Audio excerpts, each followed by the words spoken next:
Let us meditate for a few moments and pray to Sri Ramakrishna for the welfare of the whole humanity. Om Stapakaya Jadamasi Sarvadha Swarupine Stapakaya Jadamasi Sarvadharma Swarupine Avatara Varishtaya Ramakrishna Yate Nama Asato Ma Sadgamaya Tamaso Ma Jyotirgamaya Mrityorma Mritangamaya Om Shanti Shanti Shanti. Let us bow down to Sri Ramakrishna, the embodiment of all religions, the Supreme God incarnate. Let us pray to Him to lead us from unreal to the real, to lead us from the darkness of ignorance to the light of knowledge, to lead us from death to immortality. We have been discussing about various aspects of discrimination, Viveka. Sri Ramakrishna said the mind of a person who is totally involved in the world is like muddy water. But it can be made clear by purifying agent. Discrimination and renunciation are the purifying agent. So, it is important to know various aspects of discrimination, and it is very useful for those who are trying to live spiritual life. Viveka is very essential to go onward in the spiritual journey. When I discussed that, I was explaining the Viveka is of four types: Karya-kari Viveka, Nitya-nitya Vastu Viveka, Drik-drishya Viveka, Sasad-vastu Viveka, Sat-asat Astu Viveka. This way there are four types of discrimination. Viveka means discrimination.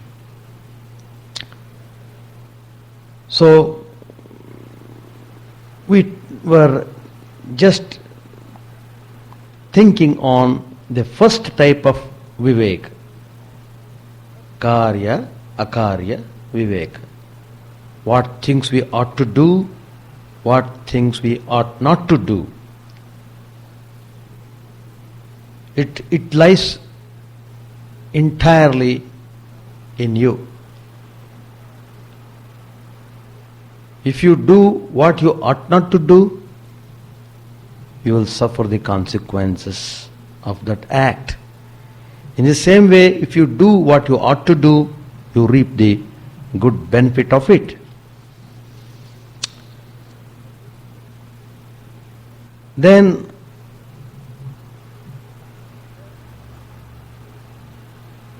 I was discussing about various types of happiness, and when the discrimination should be applied, when good and pleasant present before a person,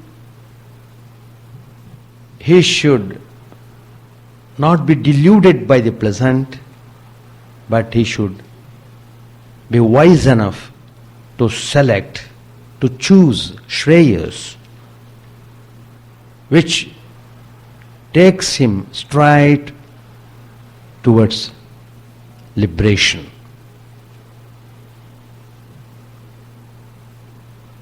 And various types of happiness which we experience in this world were also thought upon. The lowest type of joy is Vishaya Sukha. That is, when the mind dwells on the sense pleasure, it is the lowest of happiness.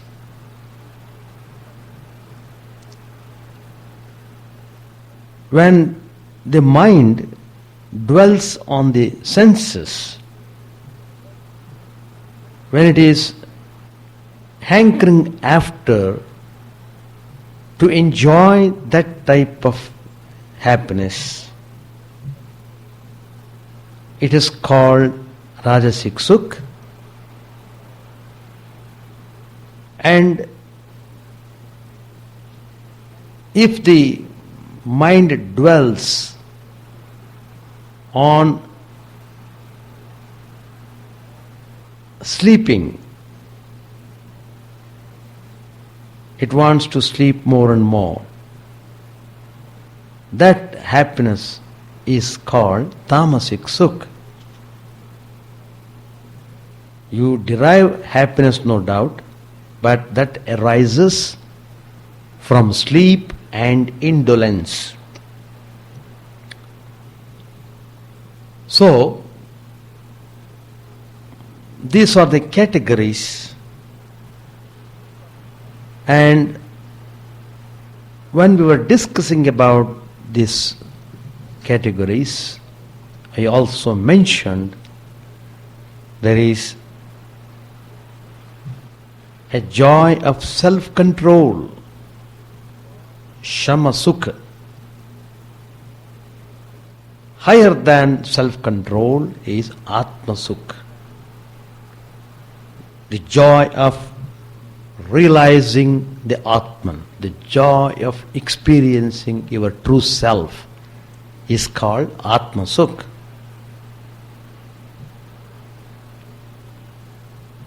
Higher than Atma Sukha is the happiness that you derive when your mind is full of Brahman.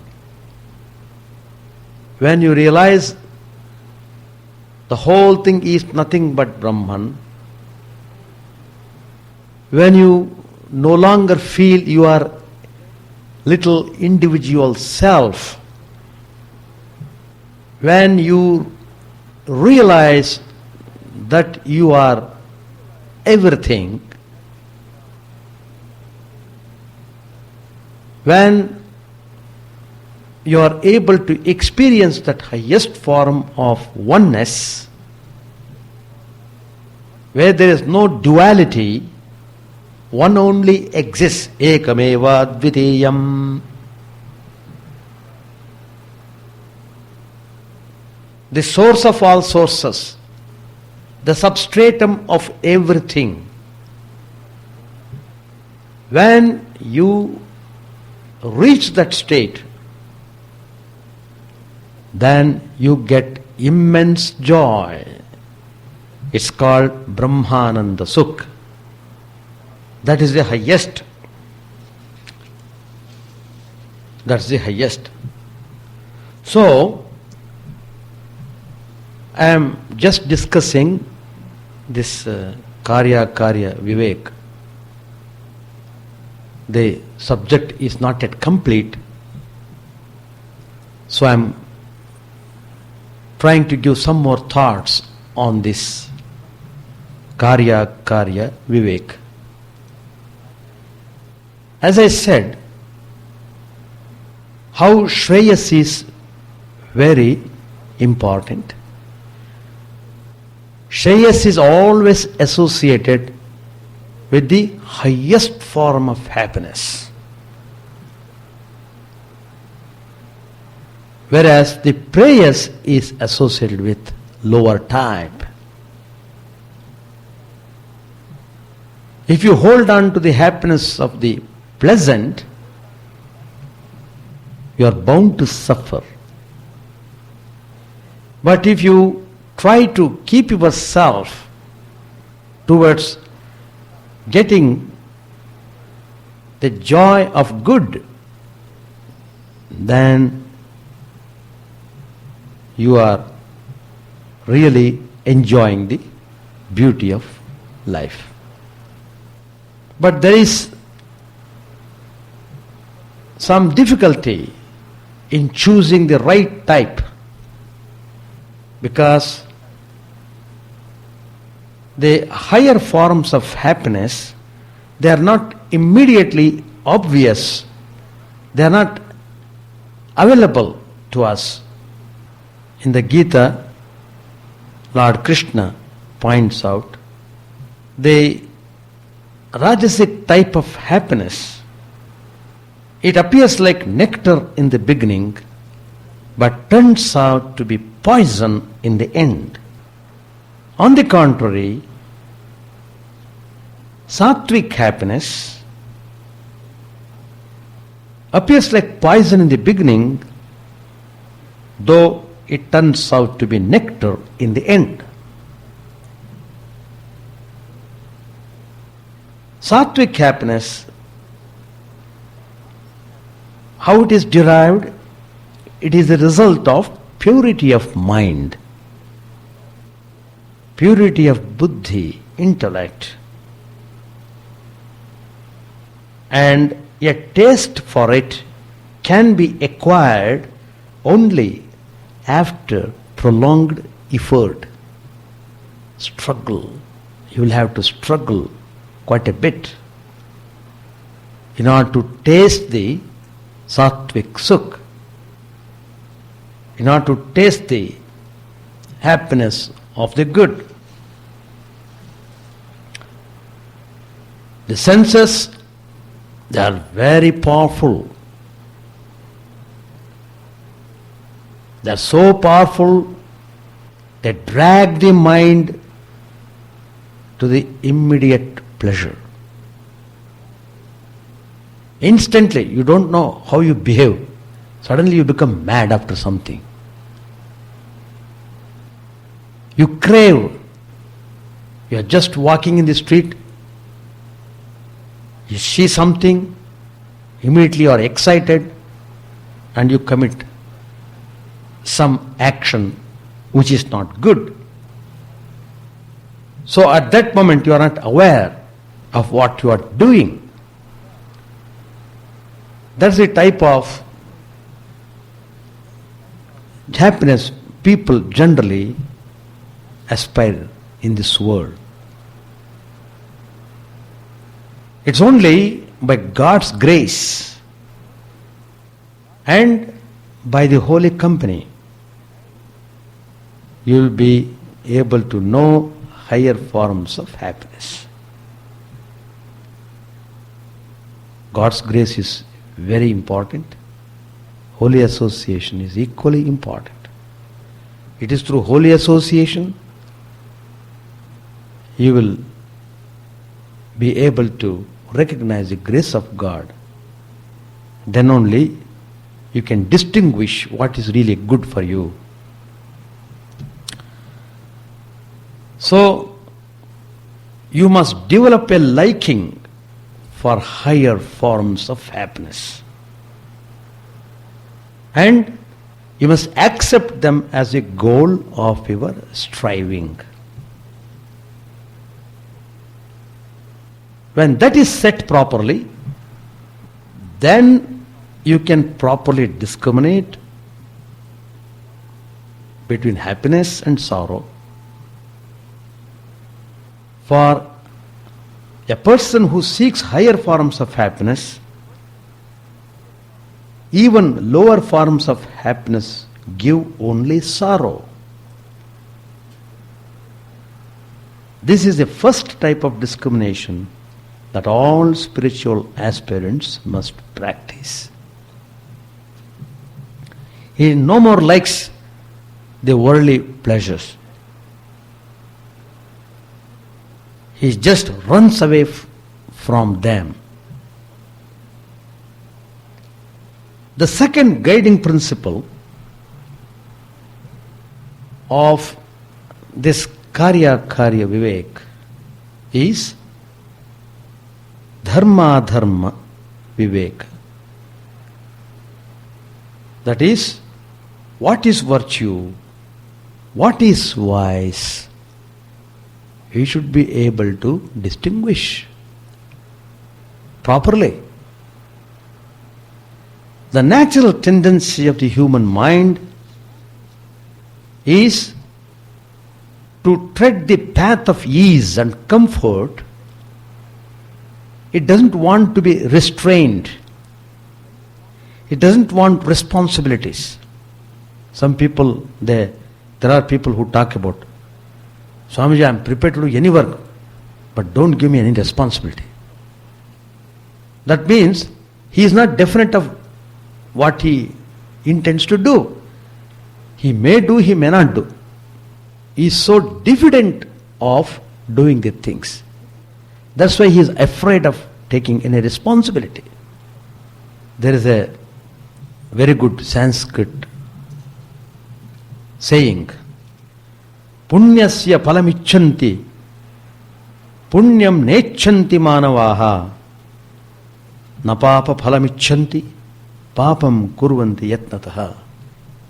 Very significant verse.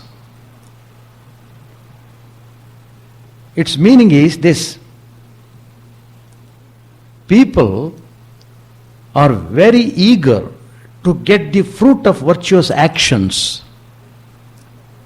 but do not do virtuous actions. Without doing the things, they want the result. They want the good result. Then, nobody wants the fruit of sinful actions. Nobody wants to suffer. Nobody wants any punishment. Nobody wants to be humiliated. But people go on committing sin with much effort. So, that's the paradox. It is very important, therefore, to know what is virtue, dharma. Dharma means duty, responsibility.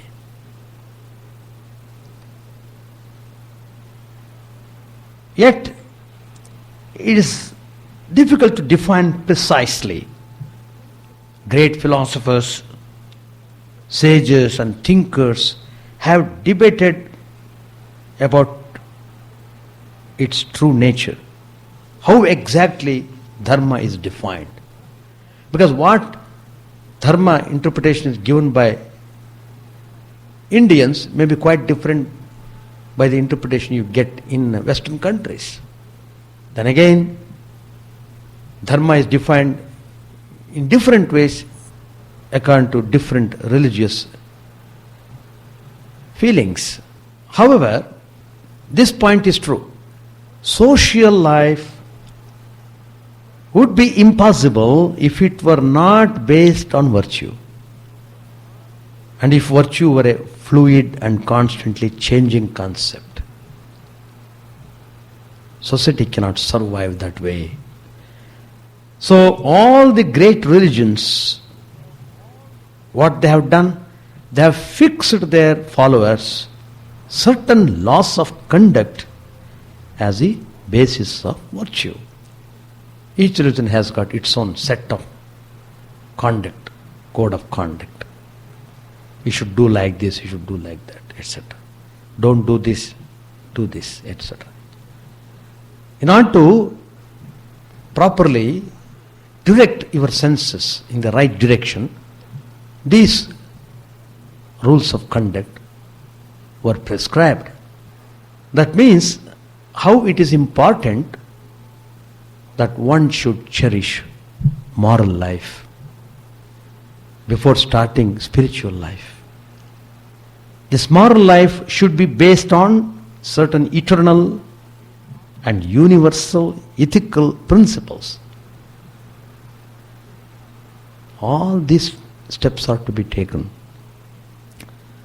Like, for example, truthfulness, non-violence, chastity, charity, and so on. These constitute the moral order of the universe. Wherever you find people practicing these, you see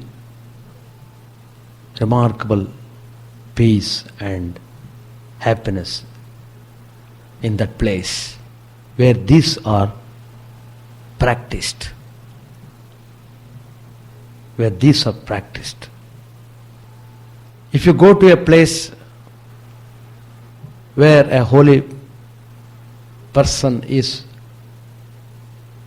practicing spirituality in all earnestness, you feel about 10 miles diameter, the whole atmosphere is serene and calm. To give my experience, once with another Swami, I had gone to pilgrimage, Kedar Badrinath in Himalayas. This place where I visited, it was beyond Haridwar. Somebody suggested, I think it is in Rishikesh, it's just higher than Haridwar.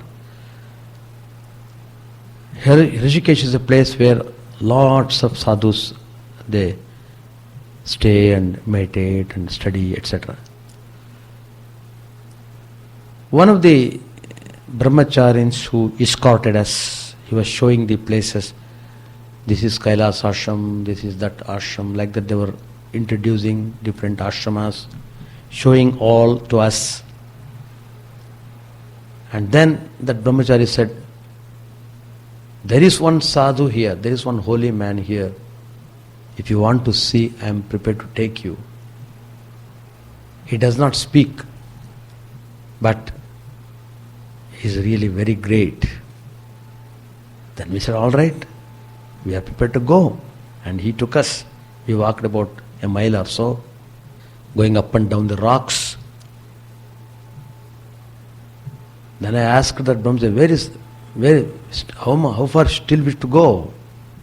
Should we keep on walking like this? How long we have to walk? No, he was showing a big rock. How can a person stay there? But no, you please come, I will show you where he is staying. He took us around the rock. It's a huge rock. When you get around it, in one corner, that holy man was sitting with only lion cloth. And that brahmachari was telling, even in winter he doesn't wear clothes. Of course his body was full of ash. His body is smeared with ashes. But even then, it's not an easy thing to be there like that. And I saw him, he was so peaceful and contented. His eyes were very broad eyes, beautiful eyes. Even now I remember his eyes. He would not speak. Just he smiled. How many people used to come just to visit him? In front of me I saw at least 20-30 people coming there and seeing that Swami and feeding him. He would open his mouth and they would put plankton in his mouth. Anyway, so these are the things which we should practice.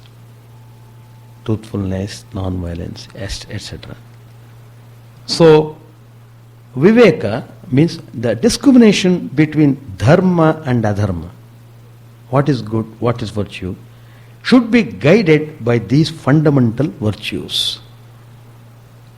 It is difficult to find one universal standard for the judgment of the moral conduct. But Swami Vivekananda has given his own prescription. That's very relevant and it is current, I should say. In modern times, it is wonderful if we follow Vivekananda's ways, teachings. Because he has given the teachings in the modern language. In the modern language, you understand properly that way. So Swami Vivekananda said, selflessness is a touchstone of morality. Selflessness is the touchstone of morality. Swami Vivekananda continues, he tells, the only definition that can be given of morality is this: that which is selfish is immoral, and that which is unselfish is moral. So, your Viveka must be practiced in such a way that it should make you more and more selfless. The more and more you are coming to Vivekananda Vedanta Society, the more and more you are associated with its activities, the more and more you must become selfless. That's very important. For it's only on such a firm moral foundation that a stable spiritual life can be built. Strong foundation. Without foundation, what life you can build? So, discrimination between happiness and sorrow, discrimination between dharma and adharma, these then are the two principles which should guide us in practicing karya karya viveka and choosing the right course of action. That's all about the first type of discrimination, karya karya viveka. What ought to be done, what ought not to be done. What is shreyas, what is preyas, what is good, what is pleasant, what should be taken, what should be rejected. This type of analysis is first type of discrimination. I am telling you 4 types of discrimination. All these 4 types we must adapt to make your foundation very strong. These are the pillars of spiritual life. The second one is also very common in Vedanta. It's called Nitya Nitya Vastu Viveka. Because every day we pray. Today also I prayed. Asatoma Sadgamaya Tamasoma Jyotirgamaya. Like that. That means you have to discriminate what is permanent, what is impermanent. You must apply your intellect. If you don't use your intellect properly, it becomes blunted. Afterwards, it goes without use. A spiritual aspirant must be very alert, and all his instruments must be in perfect condition. So, when I speak of impermanence or change, I refer to two poles of your experience. Two poles of your experience. Objective experience and subjective experience. Objective and subjective. Objective is very perceptible. You see constant changes going on in the external world.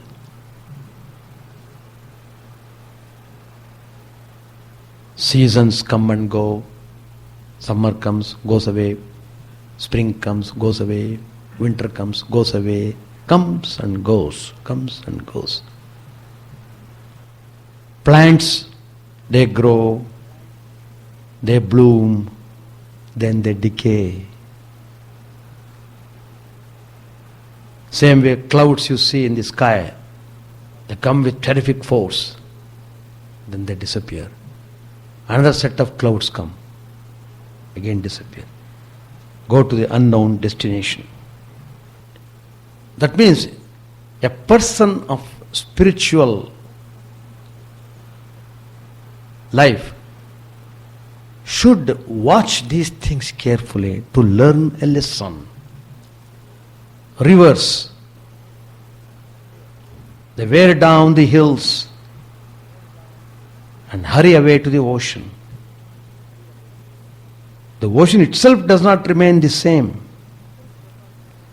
It ceaselessly heaves and buckles and breaks into millions of waves which lash against the shore in interminable caprice.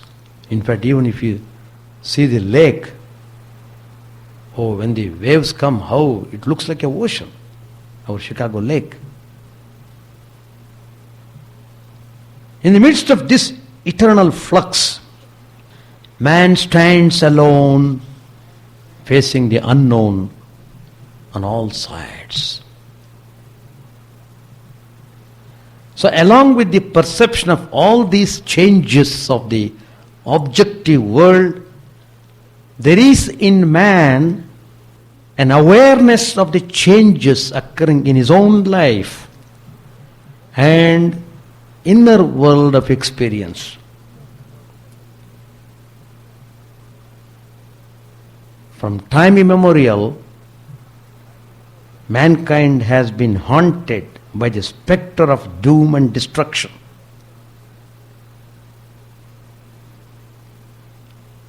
Life from childhood and youth through old age seems to be a relentless march towards the grave. While there seems to be no end to the mind's craving. All sense pleasures prove to be transitory. There is hardly a man whose life has been an unbroken chain of happy experiences. Unfulfillment, frustration, sorrow and fear trot out in an endless procession from the dark caverns of our mind to blackmail our contentment. We are made miserable. So these two types of impermanence, that of the external objects and their pleasures, may not strike all people as forcefully as they did the Buddha. Buddha, his spirit of renunciation was awakened when he saw the things in the world. To many, this awareness may come in the form of a vague yearning, a feeling of emptiness and rootlessness. This has now become a common phenomenon among the youth. the search for meaning and identity crisis are only the outer signs of an inner search for permanence. This means that some type of nitya vastu viveka is going on at the unconscious levels in the minds of these people, of which they are not fully aware. Nitya means what is eternal, what is not non-eternal, what is permanent, what is impermanent. The point is, owing to ignorance and lack of proper guidance, this incipient and unrecognized discrimination is seldom brought to the conscious level and developed into a spiritual technique. As a result, what we see, it may often produce only pessimism and melancholy, and in extreme cases may drive young people into hippism, drug addiction, and other self-destructive habits. Because they feel totally empty. They pass through a state of void. They feel utterly miserable. Some may not even tolerate to continue their life. But for a few fortunate souls, this unconscious discrimination may open the door to spiritual life. It may take them to the company of holy men, from whom they learn how to convert the unconscious discriminative process into a powerful spiritual tool to tear the veil of Maya. So to tear the veil of ignorance, you must require good guidance. Indeed, discrimination between the permanent and the impermanent marks the beginning of true spiritual life, for it turns the soul away from the struggle for existence and urges it to struggle for higher consciousness.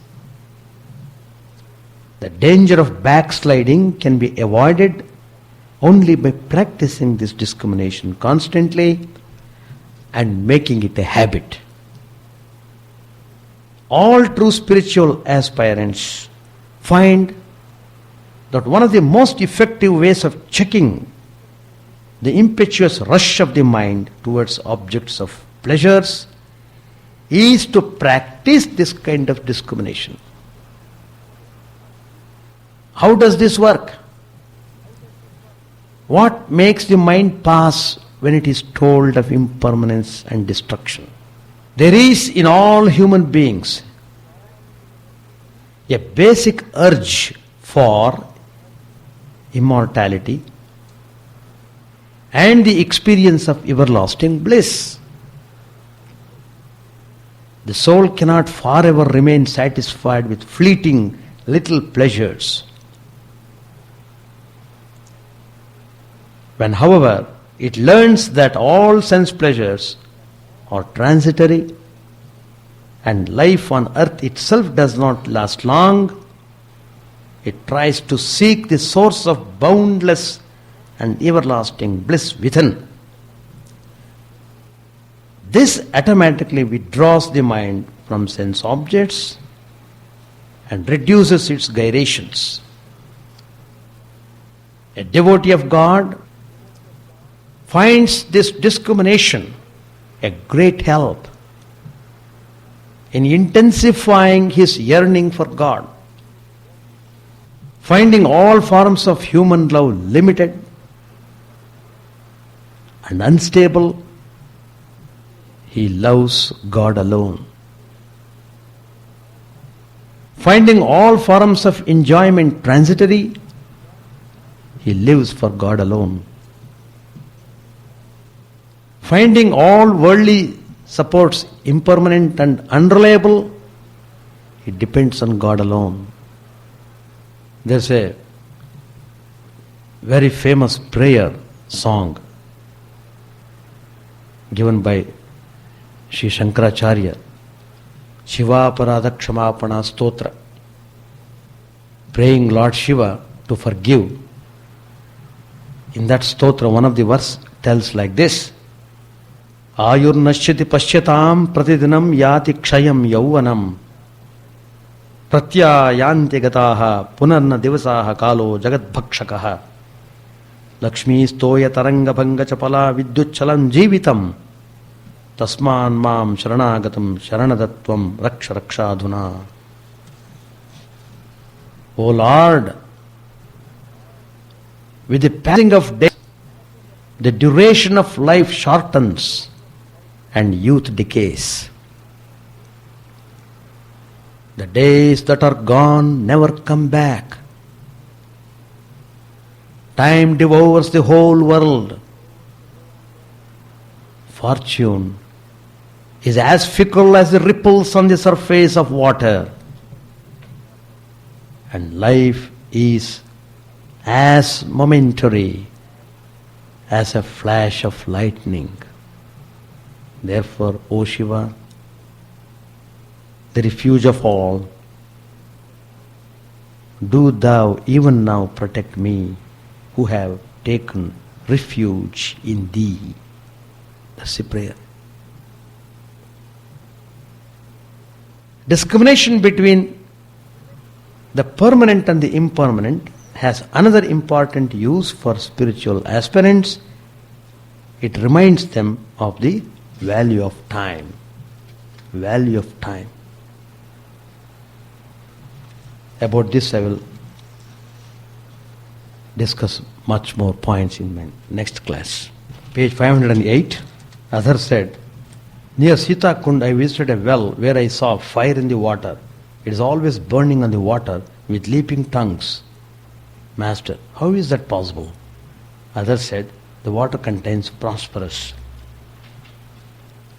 Presently, Ram Chatterjee entered the room. The master said some kind words about him to Adhar. Master said, Ram's presence in the temple garden has relieved us of many anxieties. He searches out Harish, Latu and the others at mealtime. Very often they are absorbed in meditation in some corner of the temple garden. It is Ram who sees that they eat at the proper time. About 3 o'clock in the afternoon, Sri Ramakrishna was seated in Adhar's parlor on the second floor. Narendra, the Mukherjee brothers, Bhavanath, M. Hazra and other devotees were with the master. Arrangements were being made for Narendra to sing.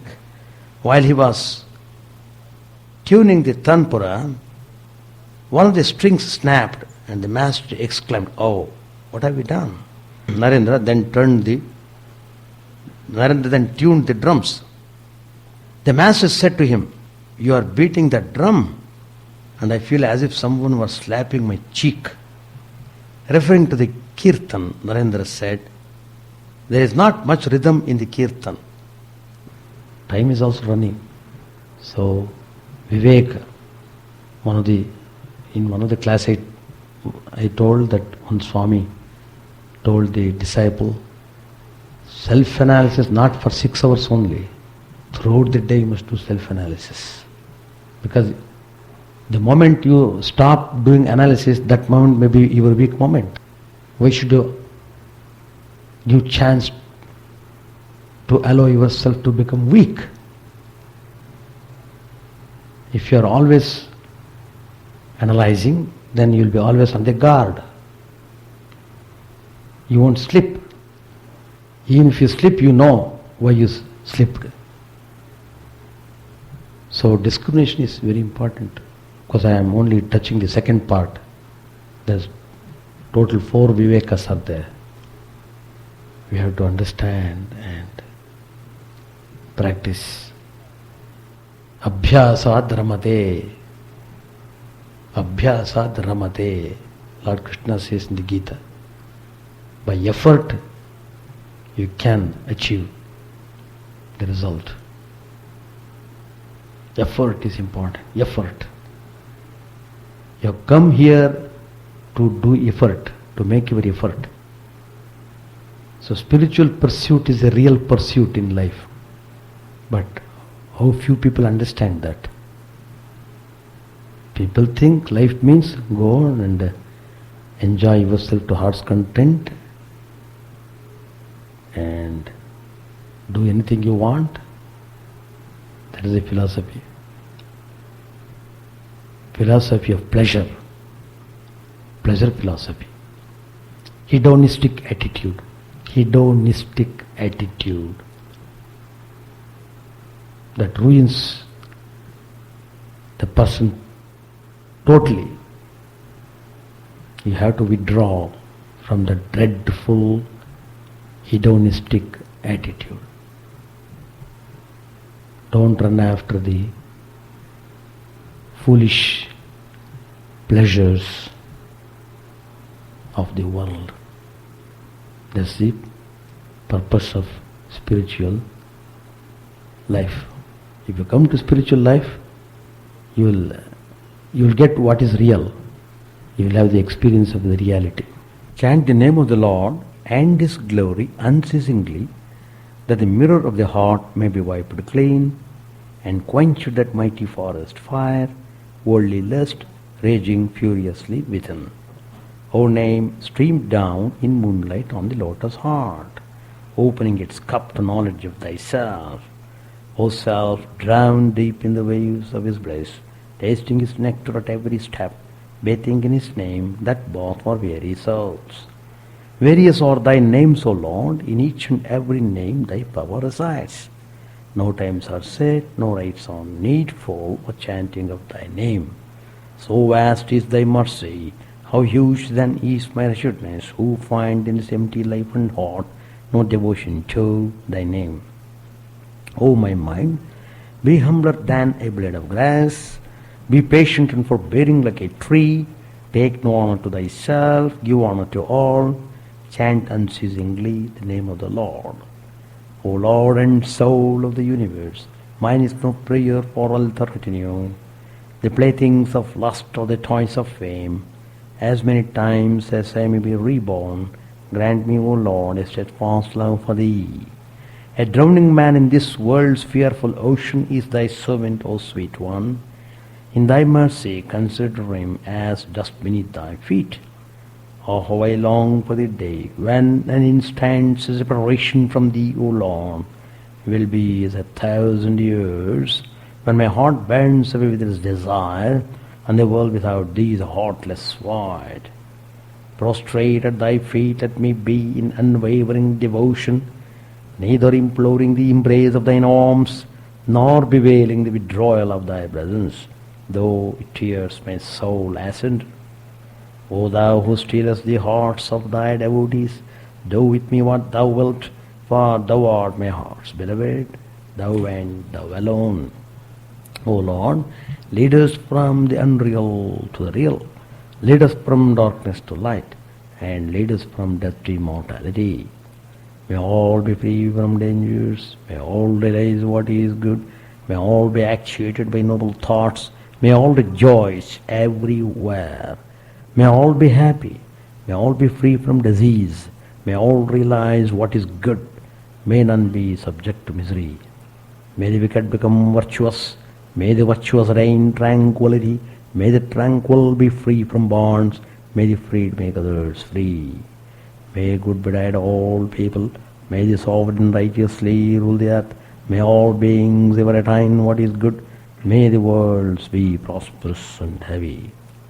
May the clouds pour rain in time, may the earth be blessed with crops, may all countries be freed from calamity, may holy men live without fear. May the Lord, the destroyer of sins, the presiding deity of all sacred works, be satisfied. For he being pleased, the whole universe becomes pleased. He being satisfied, the whole universe feels satisfied.